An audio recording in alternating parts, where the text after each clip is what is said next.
the team that are better than DRX until proven otherwise. DRX, though, passing the center test with flying colors, as we can see. Rakan ban is interesting here. We're not super high on Xayah Rakan right now, but aiming is.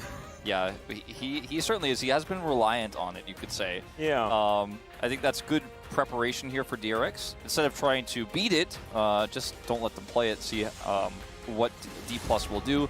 Milio ban here I do like. The Senna is obviously gone, so picks like the Cassante, the Orianna are soaring right now. Varus, which is also still available here, is a pick that Aiming could slam down in B1 if that is left available. Tough call, Maokai also available for Lucid to play potentially. He played a ton of Maokai in Challengers. Very, very well versed on the champion. I wonder how Kellen is at it as well. Yeah, could be something that comes through. Kalista will be what they go for, as Kellen is a very good Renata player, so allowing the Kalista Renata to be a big problem. I think we're going to see Varus and not Yasuo, but yeah, it is Yasuo cool to see the hover. Not be it. That's not it. That's not Varus right there. I'm pretty sure. That's Varus on the other side. That's the one. That's the one Taze playing Varus on the other side. Your identification of Varus is incredible, Wolf. But yeah, you're right. And that's Lucian without Emilio right there that D+ picked first. I'm not a big fan of that one. They're gonna pick a fish and they're gonna hope for the best, I think is what's going to happen. Or a squid, based on that Nami skin that makes her a squid. I'm liking, right now, in terms of picks we have here, we have Lucian on one side, we have Varus and Cassante on the other side, Atlas. Yeah, the tier list is really pointing to DRX at this point in time. Now the rel is make good. It like that. The rel is good here. I like that. That one's good. Yep. That's comfortable for Lucid. It's going to be a nice front line to absorb some of that damage and give you some potential re-engages. I like that part of this draft. The other part, we'll see how they shape it out. Is now you can go for so many different things here. As DRX, you could prioritize a mid laner if you want to, and then ban away Showmaker a little bit. You can also just grab a strong pushing support here for the Varus. You could just pick Karma if you wanted to, but instead, they're going to go for the Poppy. I like the Karma just because it is a flex pick, right? So you can put it in mid lane if you'd like to, or you can flex it to bot and have a lot of pushing power down there on the bottom side of the map. But Sponge is a great Poppy player, has been playing it for a very long time. And he will lock that one in. And that will be able to deny the Lucian quite a lot. Stops a lot of the rel engages with the crash down as well quite nicely.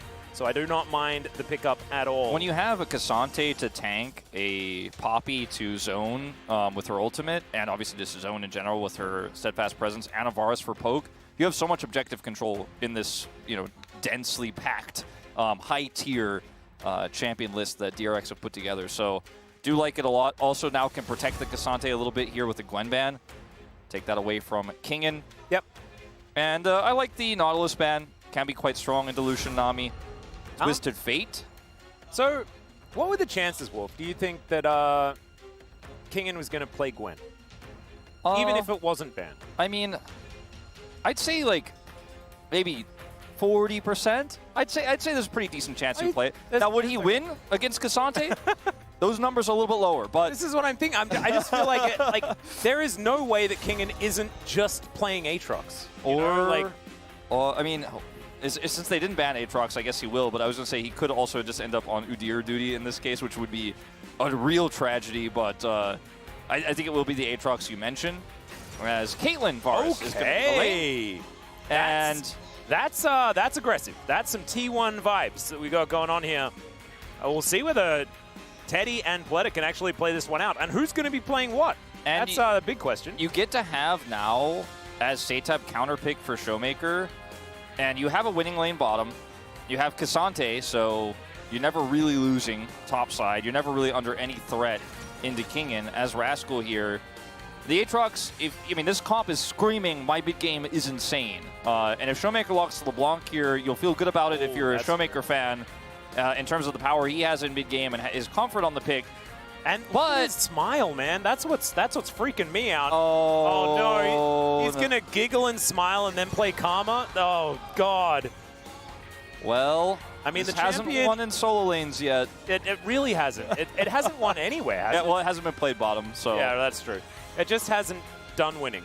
I don't know whether I'm a Talia fan into the Karma. She just kind of walks around quickly as opposed to doing anything else, but you can wall things off, and when you do have double AD carry like this, the amount of setup and zone control with Poppy, all of the Caitlyn traps, the Weaver's wall, and then Cassante being a brick wall in the front line, I imagine it makes a lot of sense. Caitlyn support, yeah, that's going to be the case. And, I mean, it could have been Vara support, but that would have been, I think, definitely the weaker variant. You have a lot of utilities as the Caitlyn with the traps and stuff like that, but what the Karma solves for in this draft is it guarantees it was one of the... Oh. Wait, maybe it still is Caitlyn support, and Pleta is just like... I mean, Pleta is like Reckless I'm not as... carry, yeah, like that's the thing, and he was a great one as well. And maybe Teddy just has more experience playing Caitlyn, so he's like, I'll just play this if you're very comfortable in the Varus, you put in a lot of hours on it. It makes sense. We still don't necessarily know who's going to pick the support item, right? Yeah, let's see who's farming. I think it's a really good point that we don't really know. I expect that Caitlyn will be farming. Or sorry, the Caitlyn will be supporting. I mean, they're both going to be playing like a lethality version of the champion anyway, right? That's what Caitlyn does in these like very heavy pushing lanes. Try and get as much early game power as possible. But the Karma here doesn't solve any of the problems of what you're going to have in late game team fights if you are not steamrolling the game, but it will give you prio early. So you've got to use that to get early advantages if you're D+. Otherwise, you get rolled over. And it doubles down on their win condition, right? It's we are going to smash mid game, and you will have nothing to do. We'll see whether they can achieve it. We hop into the Rift here for game one.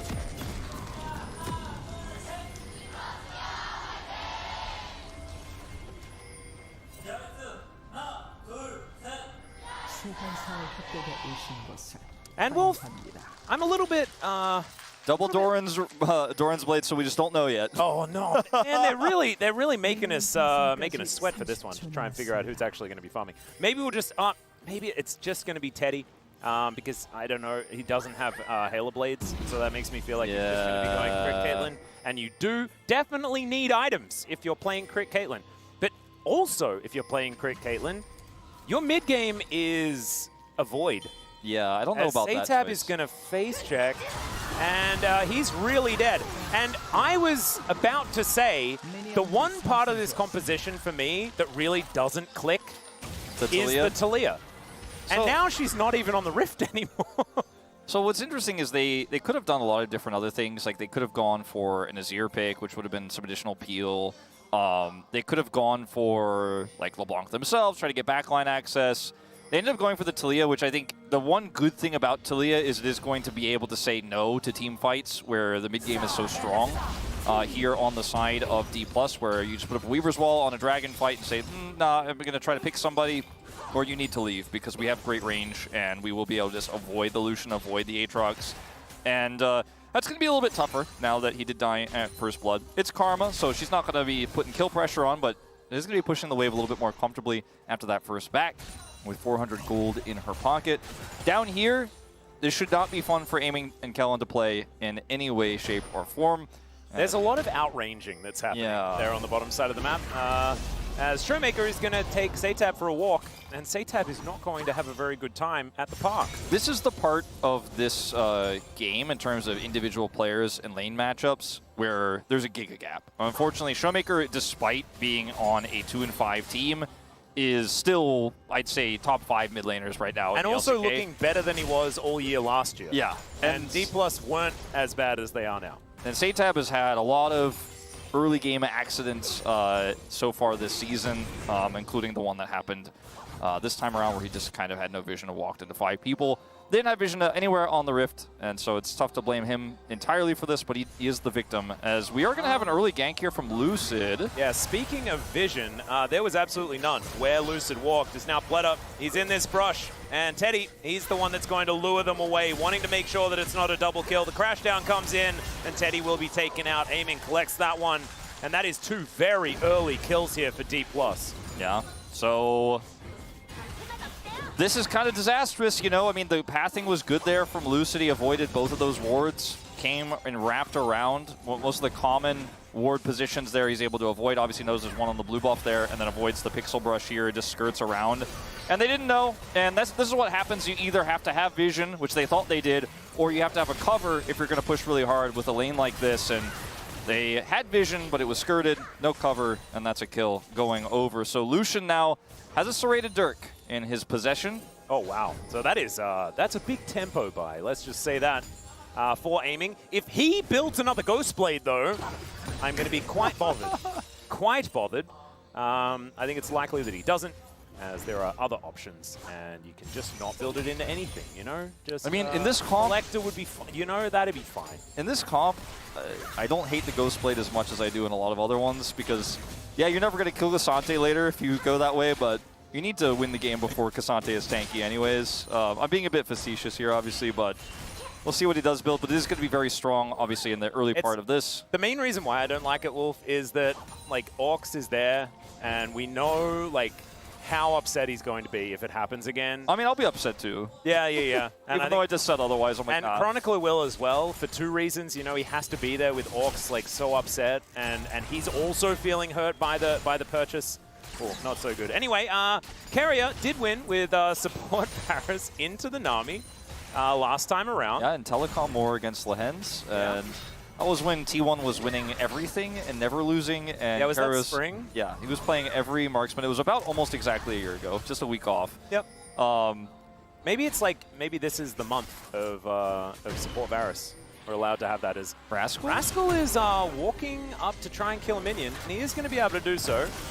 Won't be pulled into the Chains of Corruption circle, though, so he'll be fine. Yeah, if he was almost any other champion there, he would probably have to use a summoner to escape, but because he's Cassante, he'll be okay. And now we'll just have to teleport back to lane.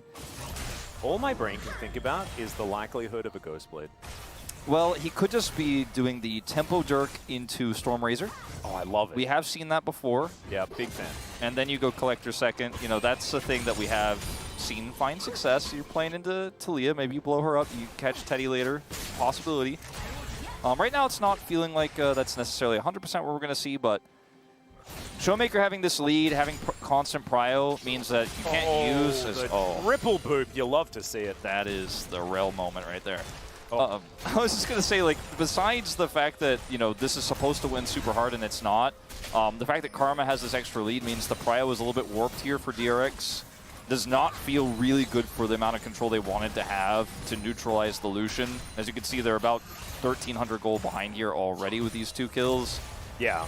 And already you can see that, I mean, Teddy and Pleta are kind of doing their job, right? Like, they do have a CS advantage, but it should be larger than this, right? With the investment that they made. Because the longevity of having this Varus that doesn't have very many items is just not going to be as high. You miss out on a lot of late game utility if you don't have someone that is either an engaged source like a Nautilus or an enchanter that can you know, buff up the 80 carry. Not to mention too, Atlas, that like he didn't buy a support item because they went double Doran's Blade to put even additional pressure on, and so now his gold generation is severely limited, and so he's going to be doing very little damage ever. Basically, and once he buys the support item, it's going to take him a really long time to complete it, and then even get vision, for example. So he's going to go back and buy it now, you have to assume, but it is a long way from relevance. Now he's picked it up here at 7 minutes in, whereas Kellen's been farming his support item this entire time. Yeah. And we'll just have more gold. We'll have his spike when he gets his first item, of course, and... maybe I'm wrong. Maybe Ghostblade is actually just the best item on Lucian. I don't know if that's true, but in this case, I feel like it's better than other cases we've seen it. Let's just say that. I think that's a better way to talk about it. Yeah. Because I don't quite understand it, nor do I really, would I like to buy it myself. But, you know, movement speed's a great stat, guys. It's the off-brand Gale Force, you know?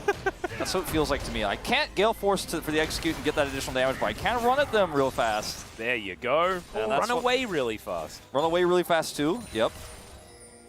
Anyway, aiming, going to be able to clear out this ward, and D+ making things as dark as possible here towards the bottom side of the map. Keeping our eye on where Lucid is. I believe going to be spotted on this control ward. They do have, so DRX definitely going to be very happy about that extra vision that they have collected for themselves. And in fact, it's not even going to be cleared, as he does decide to take down the Raptors first.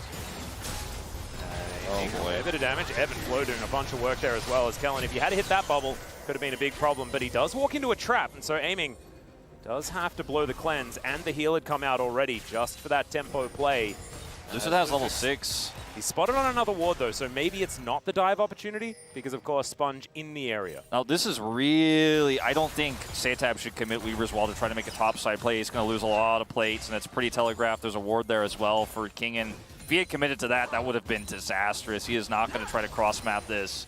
And in fact, it's just going to be Showmaker continuing to push these waves in. Looked like the observers were also thinking he was going to make that play, make that call. 2 great control wards on the top side for D+ mean that, I mean, obviously Showmaker would suss out that he's missing right away, but there's just no way for him to do anything there. All right, Lucid and Sponge going to spot each other. Sponge moving down towards the bottom lane, though, as Lucid just stays on this Drake. See who's going to be able to lock it down, as that is a great ulti from Pleta, able to avoid the bubble as well. Tidal Wave has to be invested. And Sponge says, well, I just wandered down here. Now I'm going to get control of the Drake, and we'll see whether Showmaker can be enough to make sure that they still stand a chance in this fight. Weaver's Wall. Yeah, that's going to spell the end of it. And now even the Keeper's Verdict is going to come down just to say, nope. And this not having a shot. This is kind of what I was talking about with Weaver's Wall and the Taliyah in this composition where, okay, Lucian's a little bit strong right now, don't want to deal with that, don't have a lot of control around this objective. Okay, just cut them off.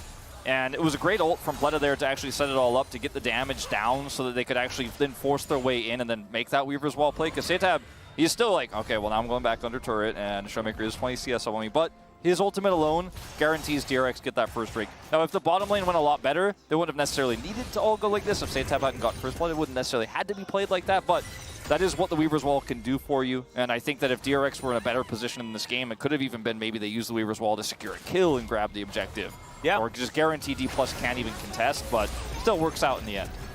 To be perfectly honest, the fact that they even managed to get the Drake at all is absolutely fantastic if DRX, because they're playing the game of hold on for as long as possible, right? But when, you know, they will have this Poppy able to influence the game a lot. Of course, you know, the Varus doesn't feel as good moving into the late game, but you are going to be able to outrange. And Setab, down to 100 health here as Showmaker keeps throwing Q buttons at him. Lucid's going to grab the rest of these bubs as well because he's Rel and that's what she does. So that's going to feel nice for pushing power here. Yeah, and it's the Hexa bub as well. We'll get him to do it again. Yeah, there we go. Nailing it. And that is 6. So they're going to have all of that added prowess in a side lane. And there's not a whole lot that can actually stop them from continuing to push in the mid stages of this game, right? Their 2-item, even 1-item spikes are really, really powerful. Teddy, of course, wants to get to 3 before he's going to be a real force. And we know that teams have really been able to take advantage of the mid-game of Taliyah's as well that haven't quite got enough to influence if they're not in these amazing team fights where the seismic shoves are perfect and they're skirmishing around the map and stuff like that. There has been sort of gaps. So it's going to be sort of dire straits here for DRX, I think, as we move towards the mid-game to see whether they can actually stop all of their stuff from breaking. Yeah, and I think, you know, once Pleta actually starts to get some of that gold from a support item and can build, you know, potentially like an Umbral Glaive and start clearing vision, he's going to be able to make this vision game a little bit more interesting. Like, he can be quite oppressive if he interacts with Kellen while they're clearing a ward, for example. Showmaker finally getting hit by one of those. Yeah, not going to care about it, but he's like, I win this trade anyways. Once he becomes relevant to control some of that vision, like, there is an angle here for DRX. A lot of the gold lead for D+, outside of those 2 kills, is actually just on the fact that Kellen had a support item first. So keep that in mind when we look at some of these numbers that were shown earlier in terms of the support gold advantage. Doesn't feel great for Pleta, but he will eventually generate that. Like, it is capped, so he will eventually catch up to all of that gold that he is behind. And thankfully, we're safe, so we don't even need to worry about it. It was the Cyclo Sword all along. And I don't even think Ghostblade even, it definitely doesn't have a Brutalizer, so I don't know. He just went, he went for the Tempo Jerk into Cyclo Sword instead of... And that's great. I'm into it. I mean, I think we've gotten used to Stormrazor being the build, but Cyclo Sword was fun for a little while. Yeah, I kind of forgot about that item. It was really a week 1 kind of experiment. And then I mean, there was a time where Brutalizer did build into Ghostblade. It was just like 8 years ago. It was a long time ago. Yeah. Sometimes my brain forgets. Slay alert. That's not Ox's favorite item, but it is going to be completed here early. You can see how quickly Kellen was able to put that together, 13 minutes. So that's the first step. Wow. Karma really... Did she need the buff? I don't think so. It's really kind of like ridiculous the amount of damage that you do. And yeah. He's able to take down all of the melees with one of the Qs. And then another Q to get the ones that didn't kill on the first one. The crazy thing is, it's like he hasn't even hit Malignance yet, and that's when it gets even worse. Yeah, it's going to be tough. Now, also Mandate was completed on this back here for Kellen, so he has his support item done. He has Mandate now.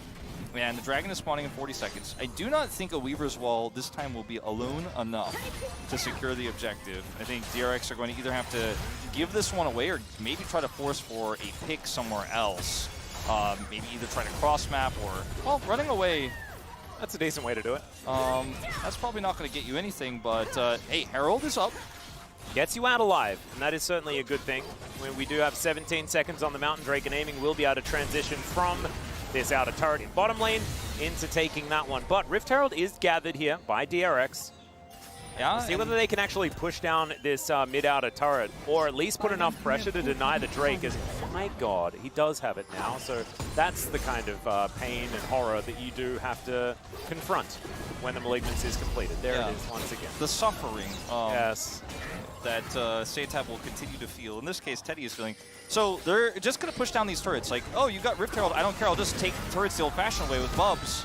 And that's what we want to do. Sponge is trying to ult. Oh, God. Oh, God, he might just straight up die. Aiming is ganking them from behind the turret. And there are Bubs here. Remember, this is 6 Bubs strong. So this outer turret is not long for the world. And my goodness, what an incredible play from D+. This game looked like it wasn't quite there yet. But now it looks completely doomed. No, it is completely doomed, yeah. 2 turrets down, so Aiming has 2 kills now. His second kill he picks up there. He got the whole turret bottom side. Now they got mid turret. Where can you Herald here now as Sponge? You don't really have great opportunities. He missed his ultimate, unfortunately, tried to use to defend the turret, and then ends up losing out with the flanking Lucian to blow him up. And now D+ grabbed the Dragon here. It's Chemtech Soul, so whatever. I don't know if we're going to get the Soul in this one, but hey, but it is like the Aatrox Chemtech Soul, so that feels a little better. Sure. You know? Sure. As this just misses, and then Lucid flash ults, and Aiming just kills them. He only gets one of the kills, but, you know, he already got a turret. He'll take a second kill and an additional turret in mid. He's big. Teddy's all right. Yeah, now we're going to bring up the 0-5 Karma stats. I do feel a little bit like this is somewhat of an anomaly. Yeah, I don't know. Just doing DRX a little dirty on this one. Can we have like a little center that pops up as like, this was against a center composition, this was against a center composition, over and over again, because that might be somewhat relevant. Hey, the Cassante win rate might also go down. I should put that one up as well. Ooh. There are always silver linings. That was production's way of also doing this one is doomed. But maybe it's also time to celebrate the Karma finally winning a game. Yeah. We got first Garen, now we got first Karma win. Oh, it's beautiful. What a time to be alive. Don't remind me of the Garen incident. It didn't win, but it was the first Garen. And they didn't lose the series, so there you go. Yeah. And it was Lucian Melio's fault. It wasn't Garen's fault. True. And the build could have been a little bit better. I could make excuses for days, all right? Wait, yeah, Lucian's win rate this week also about to go up a lot as well, Atlas. Oh, that's true. That's a bit of a... I don't know whether we want to be encouraging more Lucian, but the way that D+ are playing this composition is pretty quintessential for a winning Lucian mindset, right? It's fast and loose, especially around this time. 15 to 25 minutes is where you want to get most of your winning done. And this is a lot of winning that they've already put on the table. Yeah, that play in mid we like to call it a Lucid and Lucian. Like it. Yeah. That's not a Lucian moment, that's a Winshin moment? Yeah. Is that what we're saying? All right, Seitab going to get flashed on here. As the tidal wave comes in, the explosion is enough. Cool guys do not look at them, though, and Showmaker is absolutely a cool guy. Now Lucid making his way, and he's just going to Magnet Storm on the spot, being a brick wall, but Rascal's going to go all out. And Lucid does have to use that crash down to try and escape Kingin. Kind of a monster in this fight, but there's a Cassante, and he's still a problem. Kingin somehow survives. Is this Worlds 2022? Is he back? As now Showmaker comes around from the side, but Sponge able to walk it off as the Poppy, and Seitab, the only one to fall down. We call Lucid and Lucian. It was Lucid went in, and Kingin went in, and then there was a re-engage, and Rascal got a knock-up, and then everybody left, but then Lucid, he pressed his ult, and afterwards, eventually, Aiming on Lucian went in. That's what Lucid and Lucian. It was another Lucid and Lucian. You just gotta wait. You just gotta wait for it, because it starts off a little bit disjointed here, as The Lucian is not yet really in position to do it as aiming is coming over. And Malignance kills the Talia, and then they're like, all right, well, we have Magnet Storm. We can actually make this play happen, right? The Magnet Storm isn't great. Sponge is able to avoid that and then get in here and pop an ultimate, which does push a lot of utility away from this. And then Kingen gets a little Cassante. And then he actually somehow survives as no one's able to hit him with anything. And then there's the Lucian. Like I said, Lucid and Lucian. Yeah, and it just pushes them away. And they do manage to survive. I may have got a little bit overexcited, but like seeing Kingen go that deep and then not dying, like we got to give it to him. Yeah, it's been a really rough. Okay, this is what I wanted to see. I was about to say, Showmaker's damage this game is going to be off the charts. And it already is. And he is now almost double the damage of the next highest, which is Kingen. He might triple Aiming's damage, which is hilarious because he's a 2-0 and 2 Lucian who got 2 turrets. That's just the power of karma. We should probably still pick this one. Shelly is going to be used as an escape tool here by Satap. Just going to crash her into the wall over here. It's his second escape this time. Last time he used the Weaver's Wall. This time he's using the Rift Herald. He's an escape artist, this guy. I like it. It's like you fool me once, shame on me, but you're never fooling me again. But please don't kill my Nexus, I think is kind of the thing. As, oh my goodness, okay. This is what happens when the Lucian gets accelerated, and this one definitely is. Rapid fire cannon now completed as well, and we've got fights all over the place. Aiming just frontlining here, and Satap once again in trouble. Will get knocked up, pulled back, and Kingen just gonna cut him down where he stands. Yeah, no Herald or... Again, by the way, whose skin is that on that Aatrox? I keep forgetting. I think it's the DRX top laner from 2022. Oh, cool. Anyway, Rascal is going to take a bit of damage here from Showmaker. And man, this DRX composition just doing what it says on the tin. And it's working out beautifully. Now taking down an inner turret here as we crest the 20-minute mark. And, I mean, Aiming... He is very big. He just ulted a Poppy, but he's got to compete with Showmaker's damage numbers in this game, right? Because he's like, man, I might actually be out of playing Marksman. I might have to play Karma 80 carry from now on if this is how it's going to go. Because, that Showmaker damage is real. And if Showmaker goes Leandri's third, which he won't, but if he did, that would be really the only way his damage numbers could continue to ramp up. But, I mean, he bought a needlessly large rod. It's ramping. As, Satap, unfortunately, he wanted to get that last minion. It will be his undoing, as he is just... And I kind of caster cursed him as well, because I said that he was going to keep making escapes, and he didn't escape. Not from that one. By the way, do you think if Aiming was forced to play Karma, that Kellen would play Nico? Because I really want a Karma Chameleon lane. I would be down for it. Just for the comedic effect. Yeah, I think it's worth it. All right, let's see if Showmaker can be killed when he doesn't have Flash. Not yet. Oh, how much does he want that ward? He wants it a lot. But how much do DRX think that they will not die if they try to engage on him? And the answer is, we probably will, I guess. Especially without Cassante, who's the only one that can really take a cure to. Bloodsong? Even then, I don't know. Bloodsong on Pleta means that the fact that he's holding no items will still allow him to do some amount of damage. But he's just going to leave, actually. And Teddy's going to try to leave as Showmaker using the Inspire Shield, and there's the crash down. My god, the damage. Magnet Storm is going to pull Teddy back, and it'll take a bit of damage there, and an extra smite that the Caitlyn will fall. And 7-0, guys. This is feeling somewhat one-sided. I just don't know if Karma's viable. It couldn't kill him without Smite. Now Lucian doesn't have Smite for Baron. That was your takeaway from this moment. He doesn't have Smite for Baron. And now they're going to contest with a teleport here. This could be problematic. Look, Lucian, no Smite. He is only 4 times his opposition's damage. I think that could be higher as well. As Pleto taking so much damage here. There's the flash forward, the Shattering Strike as Sponge wanting to be a bit of a frontline. They are actually winning out in the 3v3. The 2v2, though, you don't want to look at if you're a DRX fan, as Rascal is unfortunately going to fall down. Successful Baron delay. Yeah.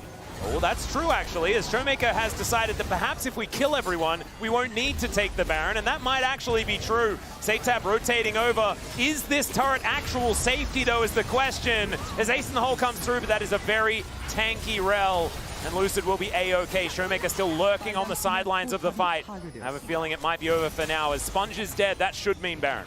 Should definitely, but doesn't necessarily need to be is the question, like you were already kind of implying earlier. Satap is dead. Oh, yeah, there's the bubble. And there goes the Talia. 10 stacks of Dark Seal as well now on this Karma, as I think Showmaker is appealing to his teammates to not end the game so that he can continue to play defend Karma. We did, you know, we always are scared. We're not sure what it means. You mentioned earlier when you see the Showmaker giggle before the game starts. I mean, we used to know exactly what it meant, Wolf. You know, we used to. You were sitting there beside me when you'd see that grin on his face, and then we'd be leaving LOL Park at like 7:30, and that should never happen. Yeah. You know? We don't really have sub 20-minute games anymore with this meta, but it's about as close as it's going to get. I mean, the game certainly did end, you know, pre-15 minutes, but it was decided. Yeah, it was decided. But Showmaker's out 3,500 gold ahead. He has a death cap, so I'm really just looking forward to myself as a connoisseur of Karma priority. Connoisseur, if you will. Yeah, connoisseur of how much his next mantra Q is going to do. I want to see, even on a Cassante. Oh, God. I want to see it. It doesn't matter who he hits. If he hits Teddy, that's at least half his health bar. Like, probably at least, yeah. And that's like without the burn on the ground. Oh, come on, Showmaker, press it, press it, press it. Yeah, let's see what happens. As they are going to push in Lucid. Does a bit of damage there to Rascal, but the Magnus Storm onto 4. The bubble comes in as well, and they're being culled. Absolutely decimated. We had our eyes on the Karma, but it was everybody else that was tearing them to shreds. And Showmaker will finally take down Sponge. Rascal is defecting. He's running to the other side of the rift because he knows this game is done. D+ will break open the base here at 25 minutes and maybe just look for a purple buff to wear as they kill the enemy. Yeah, I mean, there was a dragon taken by Weaver's Wall. There was a Herald that was used as an escape, but otherwise we are looking at perfect game territory here for D+, as Lucid and Showmaker just closing the gap, and you yoinked back. Yeah. Engage! You pulled back the Rel!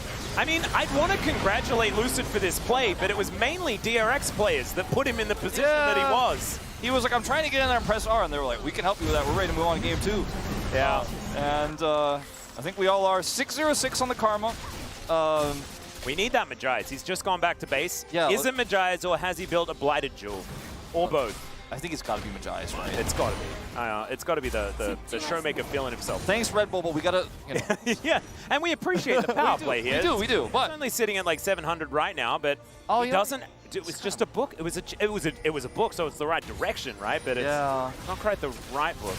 Yeah, it just didn't quite. May have just not. Some of his kills were taken away in that last fight, so. And he was fresh off a reset. Yeah. Well. So 6-0-6 though, still an absolutely phenomenal performance here by Showmaker. Satap looking to take that turret away at top side. Hey, there we go. That's bounty gold. It is. Does have teleport, so he can be here for the eventual defense that'll need to occur. And he does take that bounty gold like you were talking about. This Drake basically forgotten at this point in time. D+ have better things on their mind, as it turns out. TP, oh man, that damage is real. Pleta is going to have to heal. Yeah.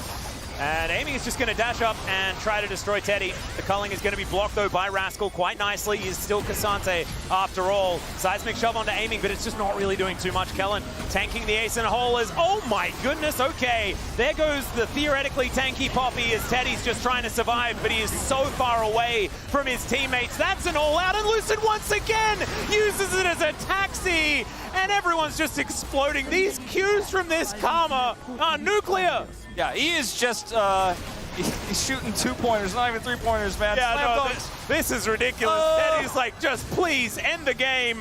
And they are going to acquiesce. There is game 1 victory for D+ Kia. They're going to need another one, but it might be the end of the losing streak. Yeah, you know, I mean, that's a statement win. There were only Ox, and